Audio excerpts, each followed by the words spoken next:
you mentioned already, if there are questions, you can feel free, attendees, to chat them into the chat box, and we'll, at the end, save a little bit of time to go over any questions you might have. But I just wanted to thank everyone for joining and for taking some time out during a busy day, I assume, and learning a little bit more about how to support incarcerated survivors after they've been released from a correctional facility. So let's go ahead and get started. So just very quickly, I wanted, and I apologize in advance, I've got the flu and I'm sounding a little bit under the weather, but I will be fine, and I just wanted to acknowledge that my voice sounds a little bit froggy. I don't usually sound like this, but I wanted to give some background on TAASA, the Texas Association Against Sexual Assault, and then specifically the program that I run and manage, the Incarcerated Survivor Advocacy Program here at TAASA. So we're the state coalition in Texas. We're basically your counterpart in Texas, and we are committed to ending all forms of sexual violence. We do that in a variety of ways: education, prevention, and advocacy. We also, as part of our mission, we're grounded in the belief that no one deserves to be raped, regardless of what choices they've made in their lives. So if someone commits, a crime and is sentenced to a term of confinement, we believe that that is the punishment and not any subsequent sexual violence or other kinds of violence against them. We also believe that survivors of sexual assault that are incarcerated deserve the same level of respect, compassion, and services as survivors in the community, even if they're behind bars. And that's a really important piece of our work. But we also want to acknowledge that incarcerated survivors may have unique needs and may require tailored services. And so that's why CAASA has, just worked with me over the last few months to develop a training for advocates such as yourselves in the field who are working with incarcerated survivors. So it's really important I think, to understand and be culturally responsive to incarcerated populations, to know a little bit about the background of correctional populations and over the national scope. And so the first part of this is just to kind of get a handle on what we're dealing with, right? How many people are we, locking up in the United States, and how does this impact your work as community advocates who may be serving or supporting either currently incarcerated survivors or previously incarcerated survivors? And some individuals you may already be serving in the community may have been incarcerated or confined at a before seeking services with you all. So, unless you specifically ask that, you may not know. But it's helpful to get sort of a bird's eye view of the population numbers that we're dealing with. And so this graph is sort of I think, helpful graph to just sort of lay out what sort of population we're dealing with across the nation. And so as you can see here, the majority of individuals, over approximately 1.3 million individuals, are incarcerated in state prisons. So that's your Colorado Department of Corrections, facilities that are scattered throughout the state. And then you've got over 500,000 of individuals who are being held in local county jails.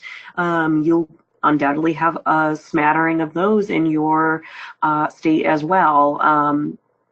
County jails are, at least in Texas, are more decentralized, but those populations are really important to be sort of aware of and in touch with, because those are the individuals who are mostly cycling out of a local jail back into the community, and then maybe back into a local jail or another institution. And so those individuals are more likely to be accessing services after being released from a local jail, and we'll talk more about that. So 34,000 individuals, young individuals, youths, are being held in confinement, and then about 200,000 for of federal prisoners are being held in facilities that are operated by the Bureau of Prisons. So those are federal facilities. And I think Colorado has one or two federal facilities in the state that hold individuals who have committed federal offenses and are serving time in a BOP prison. But what we're looking at here is a really large, right, population. And of course, you can see up here that it says 2.3 million people are confined in the United States. And that's an enormous amount of individuals who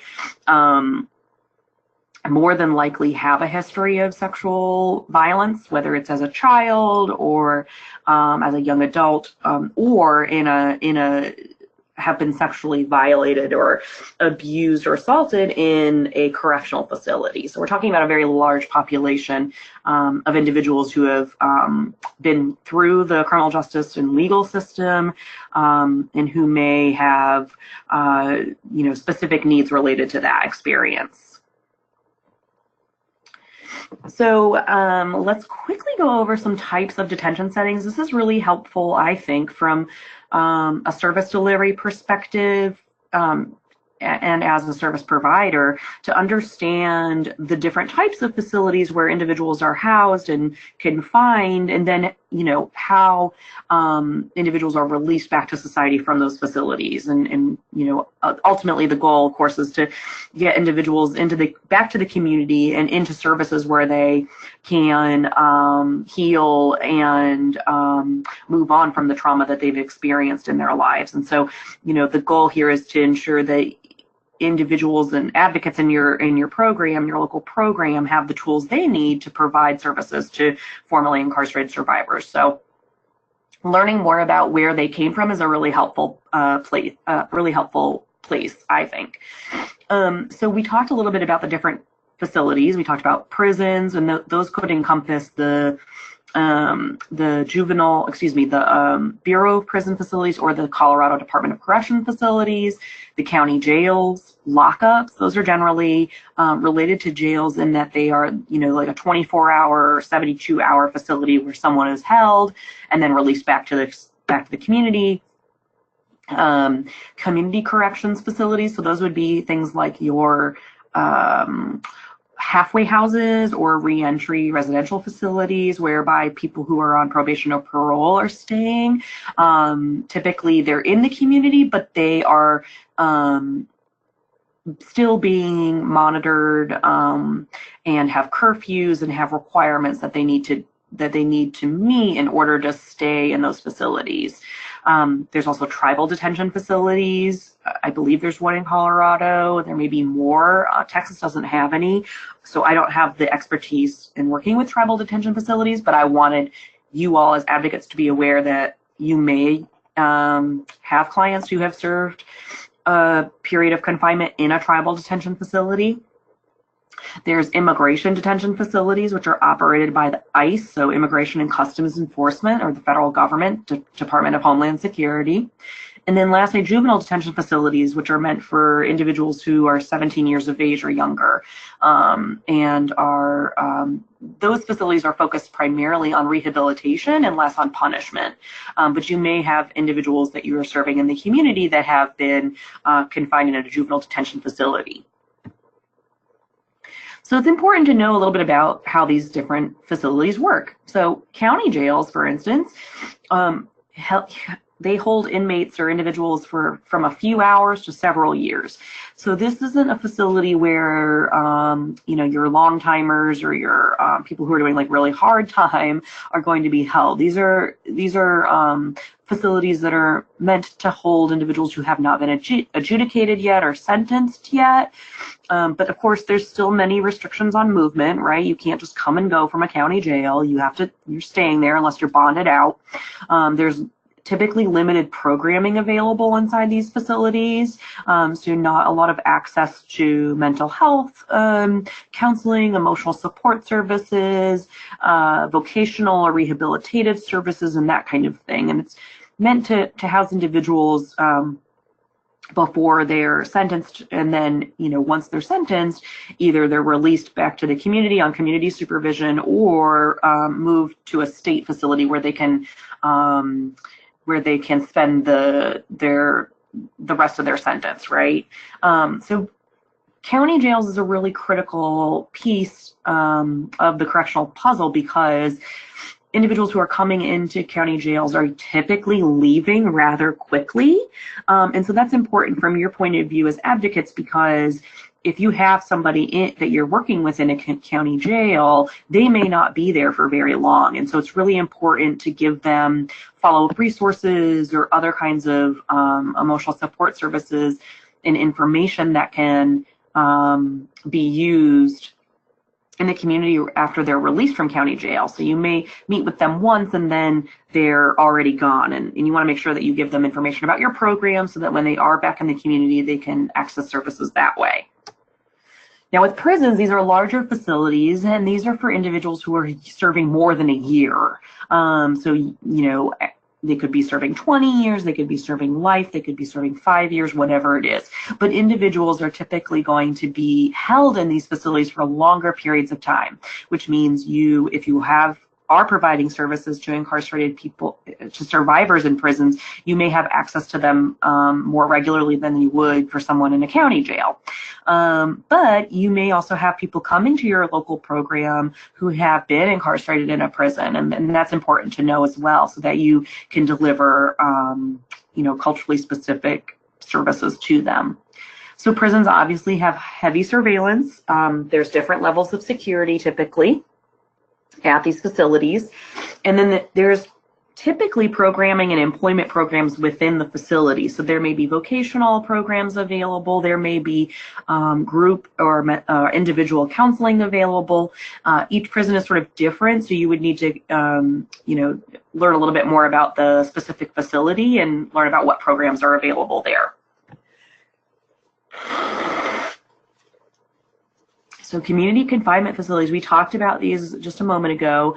These are sometimes referred to as halfway houses, but these are community facilities are actually in the community for residents who pose little risk to the community, right? They might be on probation or parole. They might be re-entering after serving a sentence in a correctional facility. And these facilities require individuals who are staying there to participate in employment or education efforts. And you probably do have several community confinement facilities throughout your state. And I think it would be helpful for those of you, those advocates who work at local programs who are on the webinar today, to find out where those community confinement facilities are in your area and see if they're in your service delivery area, because you may have individuals who are staying in a community confinement facility who require your services. And so building a relationship with that community confinement facility and making referrals to your program, I think, is a great way to get individuals who really desperately need services into services. Juvenile facilities can be state-run, they can be county-run, or they can be privately contracted. And again, these are for youth, right? These are for young people who have committed serious felonies. Typically, juvenile facilities are seen as a second chance for youth. So the focus with juvenile facilities and juveniles in the system really is to focus on treatment and rehabilitation rather than punishment. So these facilities are typically in the community. They could be community-based, but they involve specialized treatment and focusing on building life skills that can, with the hope that, you know, the services provided can deter juveniles from entering the adult system. And then immigration detention. So we talked about this a little bit earlier too, and this is something that, you know, Texas is really grappling with due to you know, issues on the border and DHS policies. But immigration detention is typically reserved for individuals before an administrative custody hearing or during and after removal proceedings.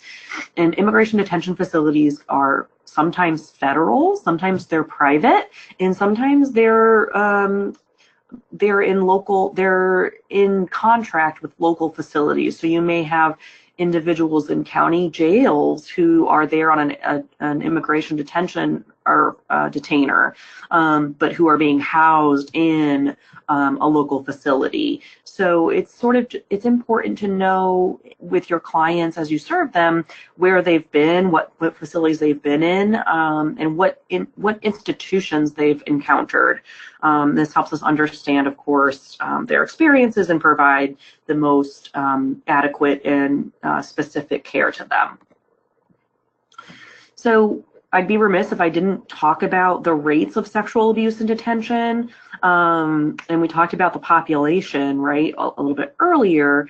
But based on those population numbers, approximately 200,000 individuals, and that's just for adults, are sexually abused behind bars every year in the U.S. So we're talking about a pretty significant part of the community who's been impacted, right? If we're talking about 2.3 million individuals who are incarcerated now, think about how many people who have experienced the brutalization of incarceration and potentially the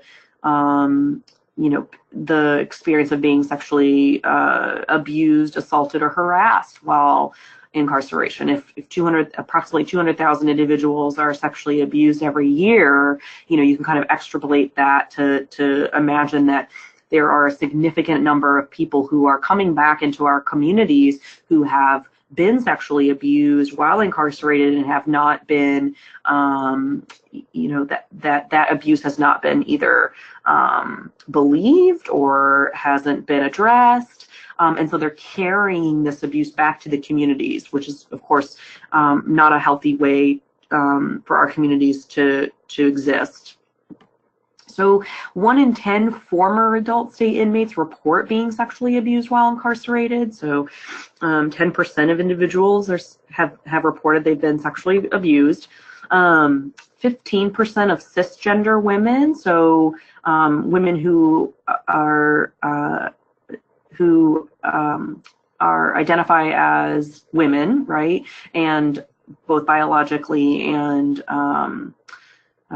individually, 15% of cisgender women have been victims of sexual assault while incarcerated, but they comprise only 7% of the national prison population.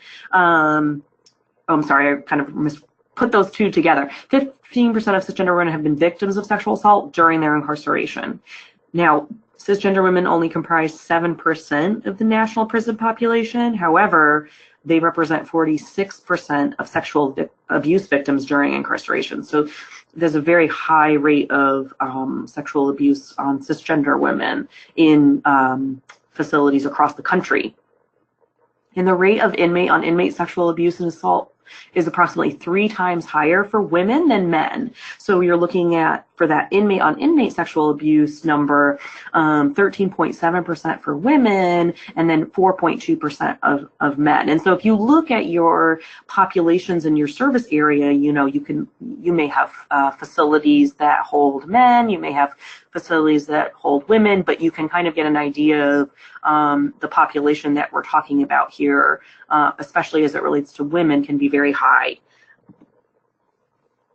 We talked about inmate-on-inmate incidents of sexual assault, but studies consistently show, and this just came out again in the latest Sexual Victimization in Prisons and Jails report from the Bureau of Justice Statistics, that it's nearly equal rates of sexual abuse by staff and other inmates. So it's about 46% and 45% with that margin of error, right? So it's just about half and half.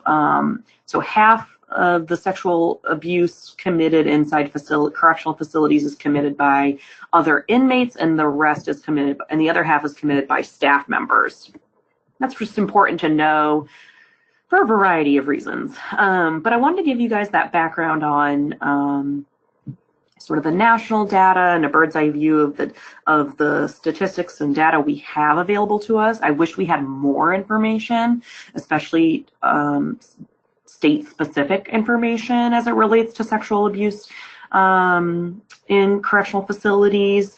But again, if you are interested in looking at those rates, you can find some of that information online, and certainly through the Bureau of Justice Assistance and Statistics reports.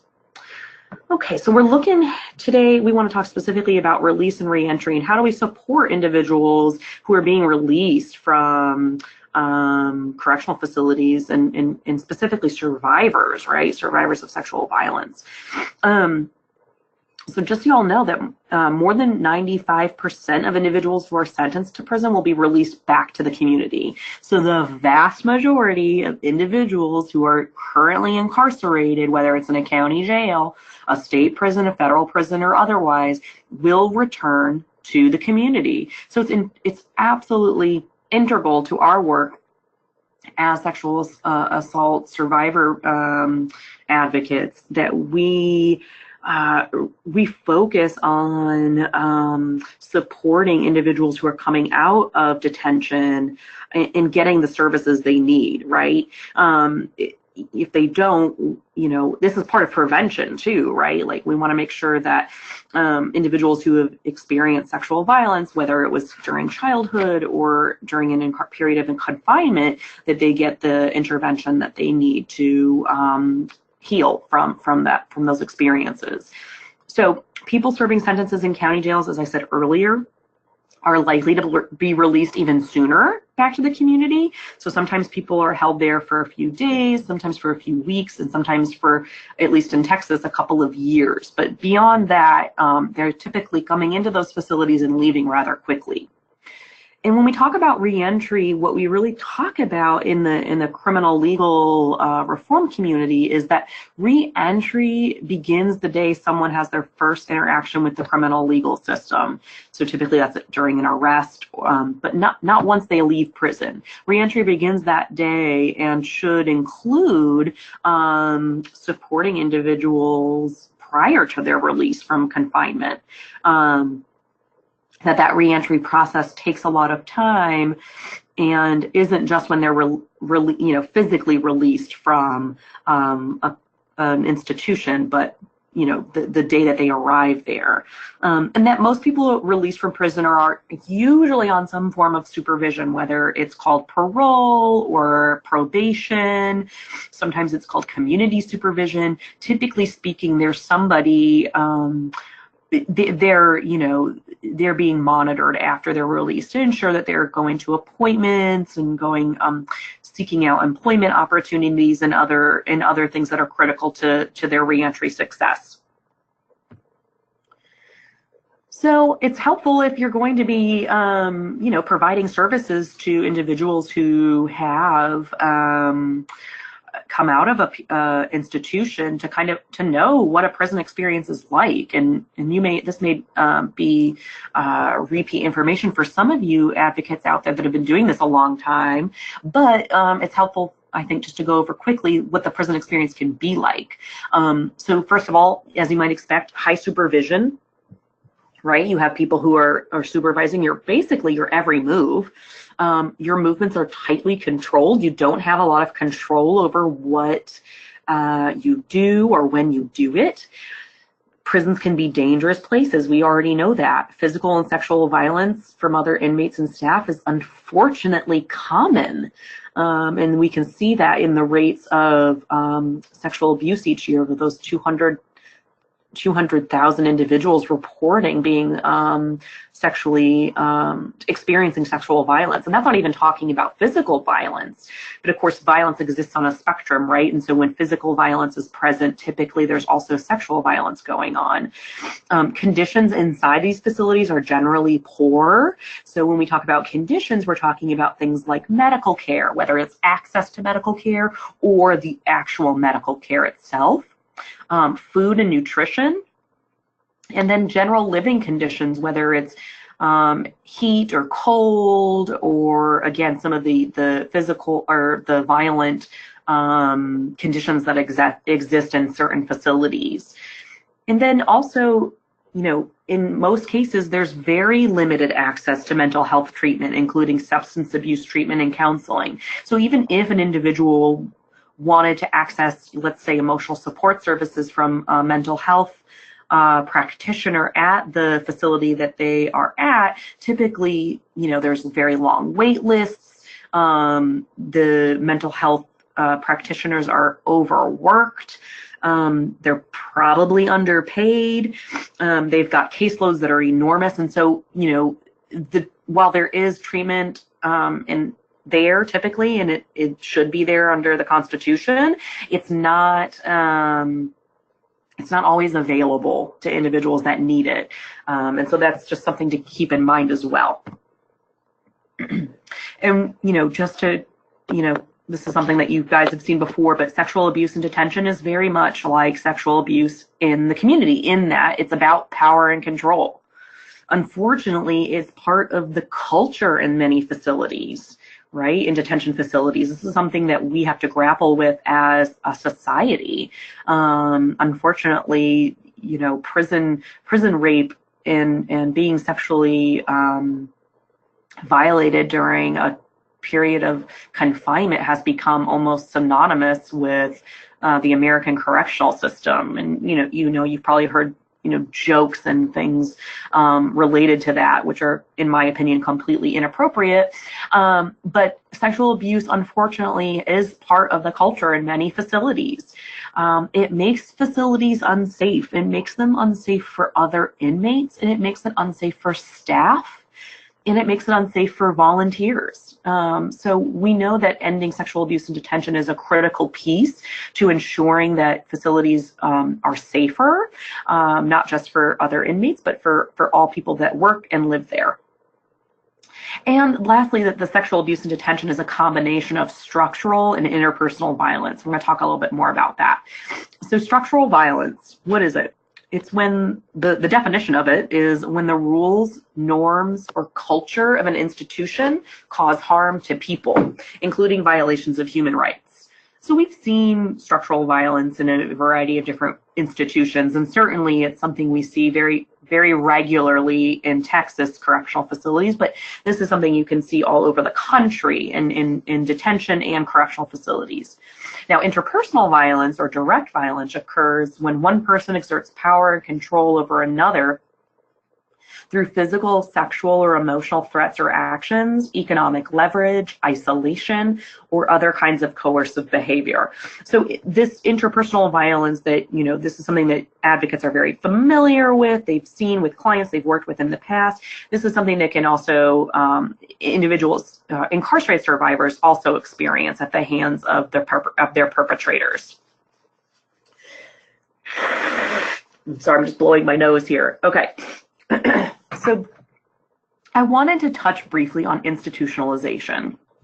And the reason I want to do is because I think it's helpful to know from an advocate's perspective about, about some of the difficulties or issues that incarcerated survivors experience. And one of these is this idea of institutionalization. And there's a lot of articles and a lot has been written about institutionalization. I am not an expert in that, but I wanted to share some just highlights that from my own career about how institutionalization can impact incarcerated individuals and survivors specifically.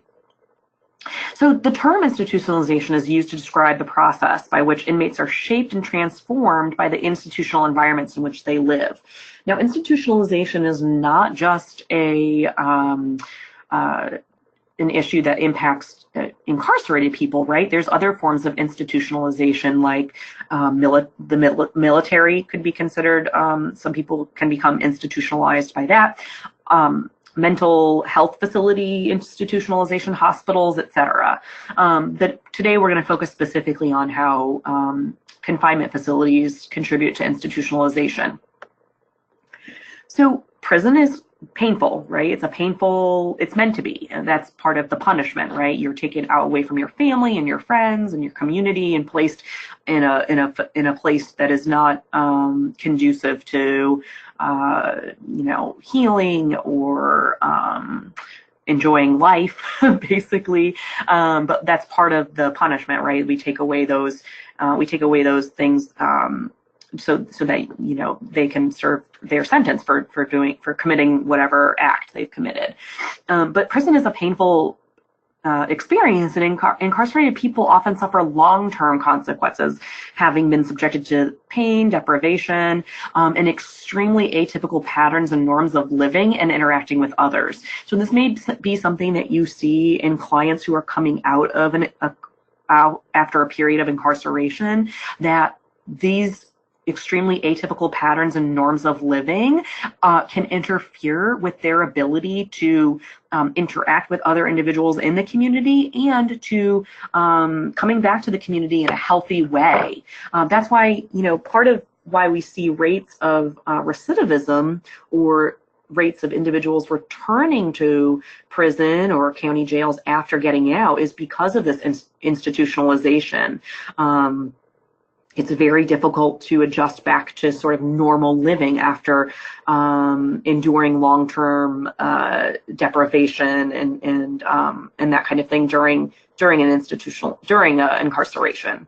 So prisoners or formerly incarcerated prisoners find that being forced to adapt to an often harsh and rigid institutional routine, deprived of privacy and liberty, and subjected to a diminished, stigmatized status, and extremely sparse material conditions is stressful, unpleasant, and difficult. Absolutely. It sounds very stressful, unpleasant, and difficult. And so this is just something to keep in the back of your mind as you interact with individuals who have experienced incarceration, that their norms may be different than what yours are, and that it takes a period of time to adjust after being released from incarceration to, it takes time to adjust to the new way of living in your community. So there are especially vulnerable populations that are especially vulnerable to sexual violence during incarceration. So for just as starters, individuals with a history of sexual abuse prior to incarceration are at a higher risk of being sexually assaulted while they're behind bars. So many of my clients over the years have, who I've worked with, who are incarcerated and have reached out for support during their incarceration because of being sexually assaulted, have disclosed to me that they are also survivors of childhood sexual abuse.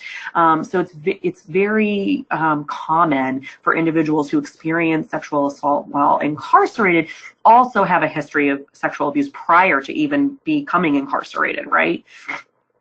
And then there's certain individuals who are more vulnerable to rape and may be targeted inside these facilities for sexual exploitation. So those include individuals who are young, individuals who are physically small or appear weak, right? Individuals who identify as lesbian, gay, bisexual, transgender, or queer, or gender nonconforming. And that's true also for individuals who not only identify as that, but are perceived by other individuals to be LGBTQ plus, right? They may not self-identify as LGBT, but if they are perceived in any way as being LGBT, they're also at a higher risk of being sexually abused. Individuals who are coming into a correctional setting for the very first time, maybe they're young, this is their first felony, they're coming into the system as a young, new individual, they're also more vulnerable to sexual abuse. And then also individuals who have been convicted of a sexual offense against a minor. Those are individuals who are also targeted for sexual abuse, right? Child molesters or individuals who have harmed children in that way are also targeted for sexual violence behind bars. So there are individuals who do present more vulnerabilities. That's really important takeaway. And then knowing that only 1/3 of inmates report their sexual abuse while incarcerated, and 1 out of 10 actually receive an assistance from a counselor. That's really important for you all to know as you welcome these individuals back to the community and hopefully, are providing emotional support services to them, that the majority, only 1 in 10, actually received any sort of assistance from a mental health professional during their incarceration, even if they did report it, which we see here only a third report it. And there's reasons for that as well. So there's some pretty significant adaptations of institutionalization that I think from a advocate's perspective are helpful to know in serving this population. And I'll go through these quickly because these are kind of, they can be a little high level, but I do think it's important for you all to know sort of some of the adaptations and what those look like as you're working with clients who have a history of sexual abuse while during confinement. So the first one is dependence on institutional structure and contingencies.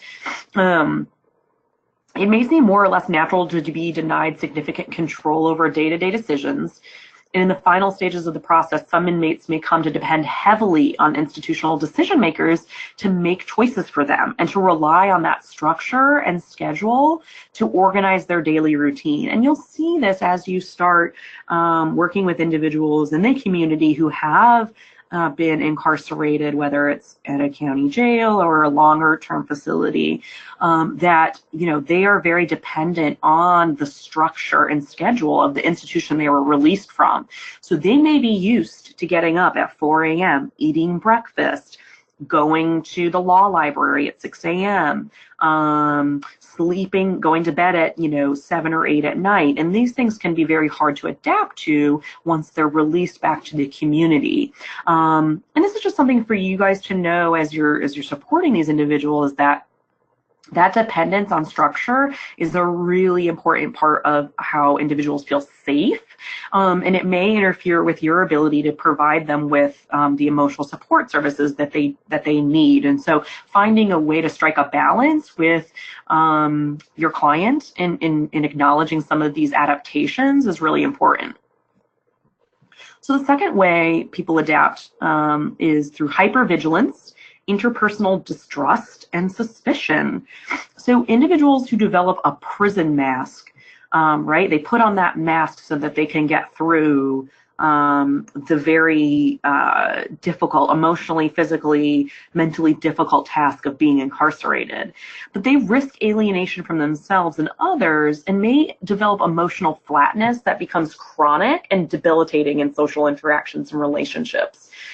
So this hypervigilance or interpersonal distrust or suspicion is certainly something that can interfere with their ability to build meaningful relationships once they're released from confinement. And that includes with their advocates, right? Our work is based on having relationship building and ensuring that survivors feel safe and supported. But just know that individuals who have experienced extreme trauma, obviously, and concurrent with a period of incarceration may have difficulty in building those relationships. So it's about, being patient and building trust with your client as they access your services. Another adaptation is social withdrawal and isolation. So for some prisoners, being alone is safer than forming relationships with others, right? And this isn't something that's exclusive to individuals who have been incarcerated. This could be used to describe individuals who have experienced extreme trauma, sexual violence in their past.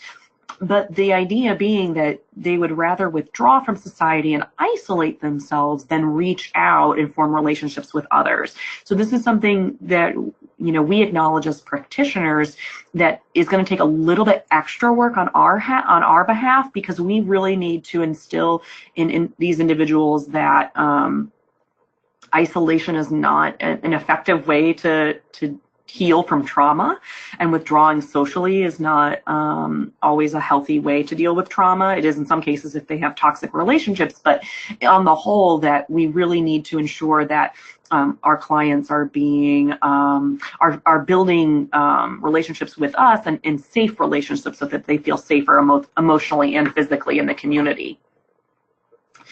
Individuals may also adapt by incorporating exploitative norms of prison culture.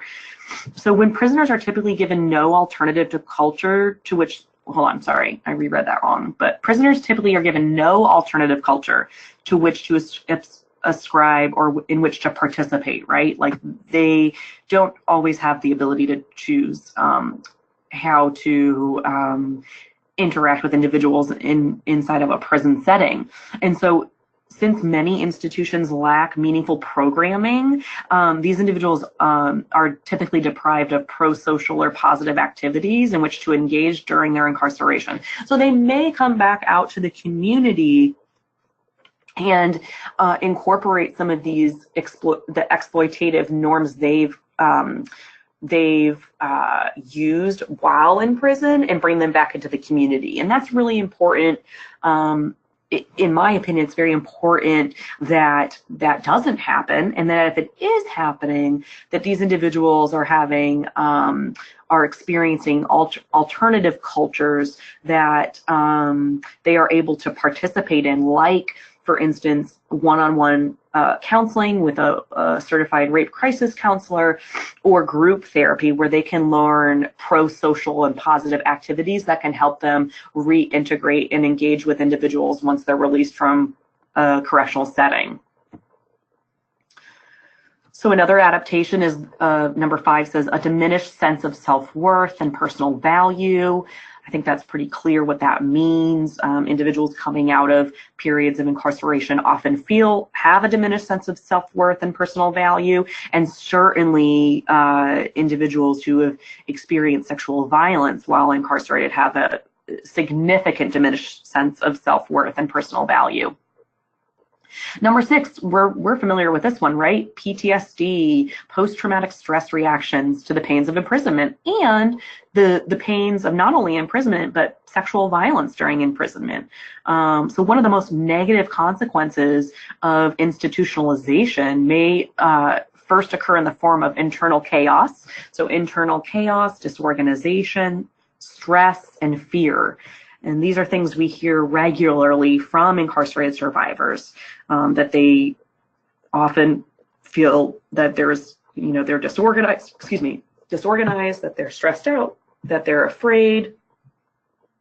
Yet institutionalization has taught most people to cover their internal states and not to openly or easily reveal intimate feelings or reactions, right? We talked about that earlier, about putting on that prison mask and, keeping your head down and just getting through it. So there isn't a lot of opportunities to reveal these intimate feelings or reactions that you might have. And then an outward appearance of normality and adjustment may mask a range of serious problems in adapting to the free world. So whereas they may have this very outward appearance of appearing normal and well-adjusted and, super excited to be back in their community and reunited with their families, there may be other serious problems that aren't being addressed, especially if they are a survivor of sexual violence, either prior to incarceration or during incarceration.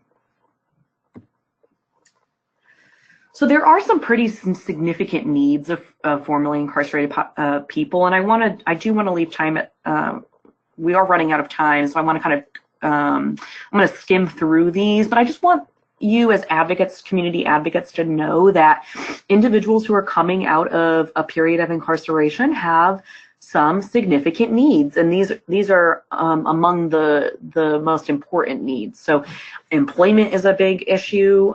We know that it remains the best way to reduce crime. If people come out of a correctional setting and have access to the services they need and are employed, then we know that recidivism or new crimes being committed by these people is going down.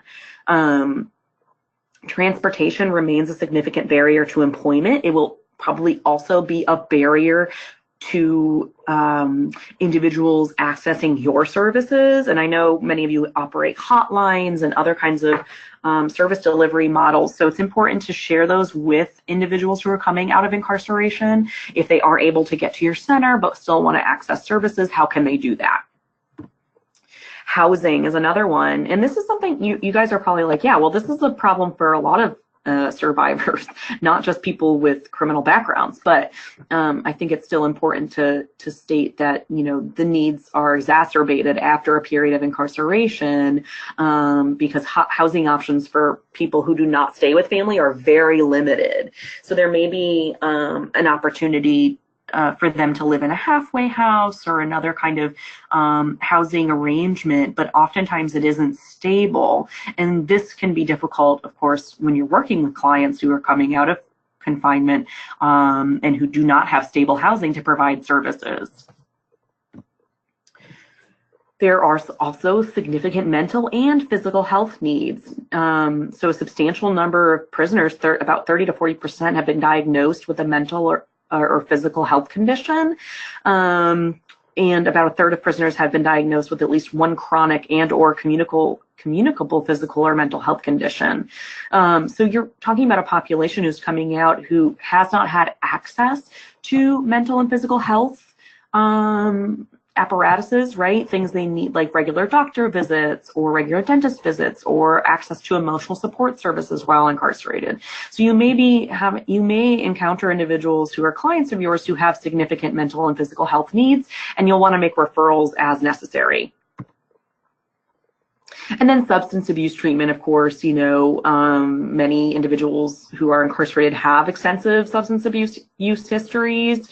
In most cases, they're not accessing substances inside the facilities, but once they return to the communities, they may be, you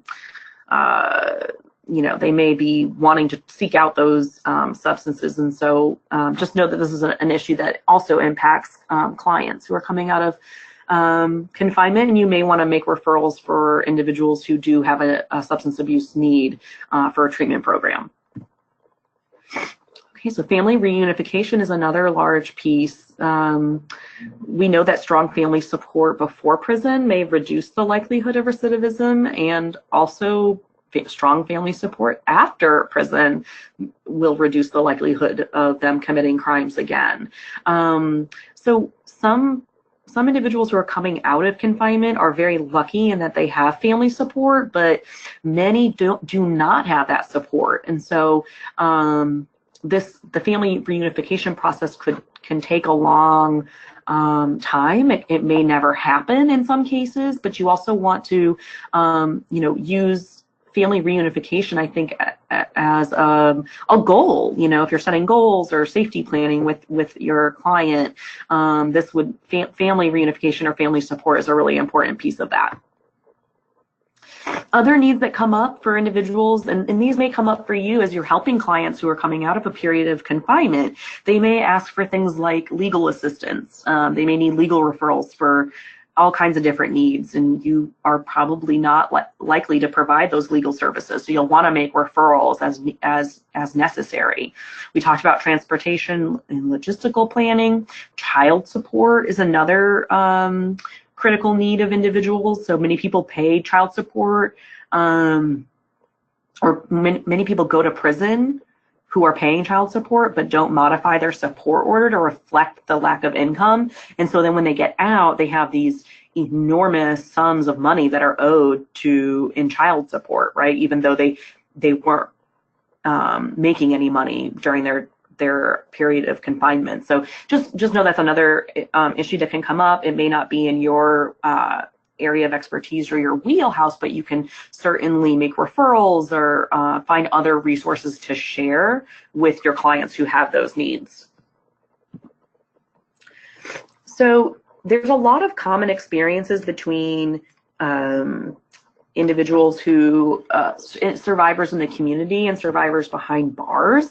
And there's just some general tips for working with individuals who have a history of incarceration and are coming into your center to access services. And this is true for really many of these can be used for any client, right? You want to focus on the positive.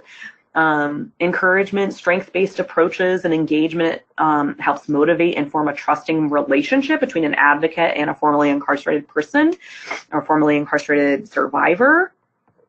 encouraging adherence to meetings and commitments. So if you set up a time to meet with them and they're not showing up, try to assess what barriers are keeping them from showing up and help them overcome those barriers rather than just terminate services. In my experience working with incarcerated survivors, and then once that they're in the community, they need a little bit more encouragement to come to these kinds of meetings to get the help that they need.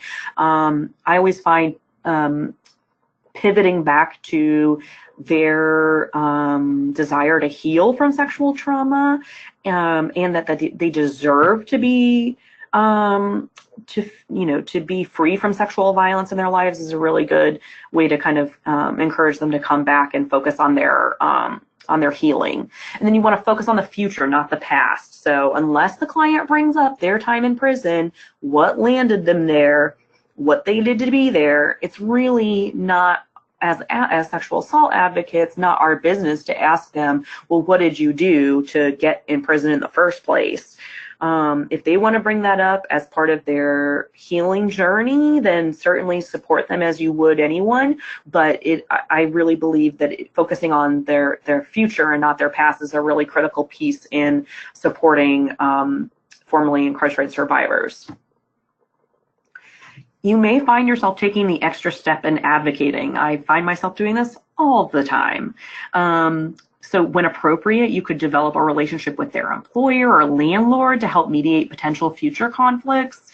This may go outside of your scope of services, so certainly talk to your supervisor or manager about whether these extra advocacy steps is appropriate. You may also want to come up with some referrals or resources for your clients, and in the cases where you aren't able to take that extra step in advocating for them, maybe come up with a list of local programs or services in the area that you can print out on a sheet and give to them so that they have access to those. Try to leave bias at the door. We talked about that. This is a really important one. Set expectations. We talked about how many needs formerly incarcerated people and survivors have. They have many, right? Both large and small. But when they meet with you and they see somebody who's there to listen and help them, it may be the first time that anyone has believed them, right? Believe that they were sexually abused or assaulted or whatever, and care about what happened to them. And so they may see you as somebody who can take care of all of their problems. So it's very important that you, at the get-go, be very clear and upfront about what you can and can't provide. And then, of course, make referrals when appropriate. So I also always encourage advocates who work with this population to be especially cognizant and conscientious about self-care for themselves. This population can be very challenging. They often present with traumatic pasts, and then before even the traumatizing experience of being incarcerated. And then, of course, if they've experienced sexual violence during incarceration, it's another layer of trauma that can just be very challenging to address as a service provider. So they may see you as not just as a service provider, but as a confidant, a caring shoulder, someone who cares about what they've been through, maybe for the first time. Or they may see you as a threat, right? They may not have the best experience working with community level advocates or institutional advocates or whomever. So, building that trust with them is a really critical piece. But these kinds of scenarios can be very triggering and stress inducing. And I know that from personal experience as well, especially if you're not properly taking care of yourself, and your ability to advocate for this population will start to decline. So we know that we're always at risk for burnout, and self-care is vital in working with all populations. But I just want to reiterate that for individuals who are going to work with system-involved survivors, as far as it relates to self-care, having your own therapist or a trusted coworker or friend to consult with while maintaining client confidentiality, of course, is really critical. So just for my own my own approach to it, I have a therapist. I have two therapists, one for work, one for life. And I found it very helpful to have somebody there that I talk to about my experiences supporting this population. You'll definitely want to schedule breaks directly after working or seeing your client who is formerly incarcerated. And even 10 minutes can be beneficial, just taking time for yourself to really clear your head and provide some time for you to have a break, right? Have a break after taking on a lot of this emotional baggage. And secondary trauma happens whether you like it or not, and you'll likely carry your client's baggage with you, wherever you go. But just be kind and patient with yourself and ask for help when things come up. You're definitely not alone in your advocacy efforts. There are many of us who are doing this kind of work across the country. I include myself in that work, and I am happy to be an ally and a resource for you all as you build service provision to incarcerated and formerly incarcerated individuals. So I'm happy to be here. You can call me or email me if you have questions or concerns about some of the work that you've been doing, or you want to talk out an issue or that kind of thing. But then also there is a national Google group for advocates across the country who work with PREA populations. And so I also wanted to offer that to you all. If you're interested in joining that group, it's good for support, for sharing resources, for bouncing ideas off of one another. You can email me at egammill@taasa.org, and I will add you to the list. And that's a space for advocates to come together to share resources and support with one another on serving incarcerated survivors. So I hope this was helpful. I know we packed a lot into an hour, and I'm sorry that we don't have very much time for questions, but if there is something that I can answer for you, I'd be happy to do so. Erica, we did have one question come in asking about data available for abuse of trans people experiencing incarceration, particularly because you did mention some cis folk statistics, and so just wondering if there's any available for the abuse of trans people.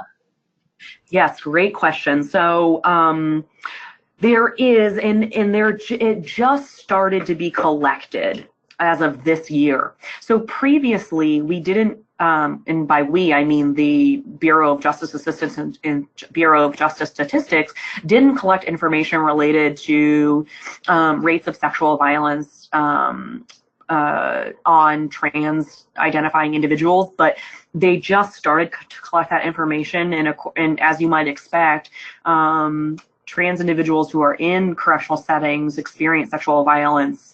And I think I have to pull it up again, and I'm sorry I don't have that with me at the moment, but it was like 125 times higher than non-transgender individuals. So, and just from my personal and professional experience here at TAASA, the majority, and by majority I mean the vast majority of individual clients that I work with identify as transgender.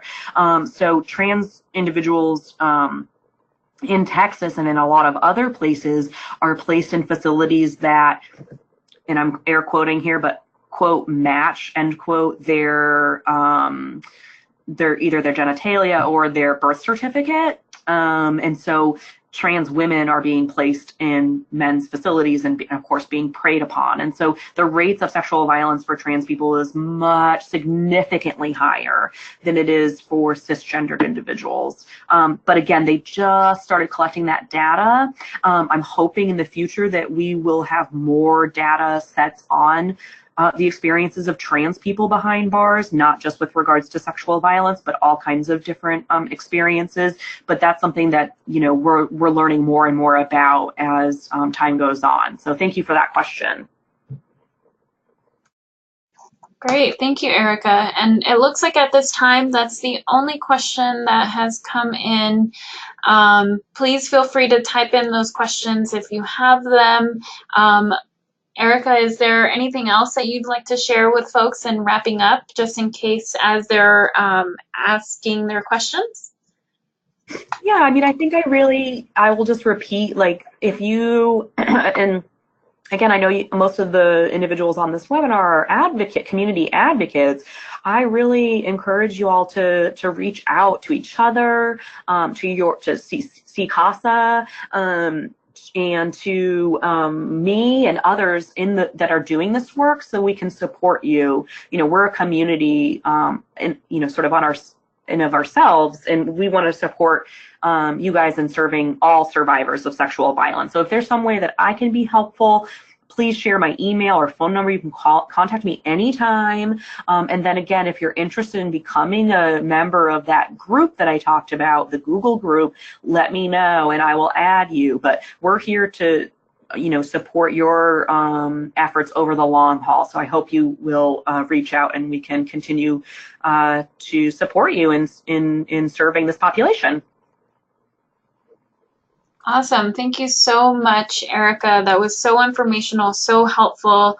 I do want to mention, since you said that folks could reach out to CASA, we do have a contract currently that one of our staff members, Carmen Ramirez, she has been working on some brochures and some information specific to PREA, and that's why we've done this series of PREA webinars.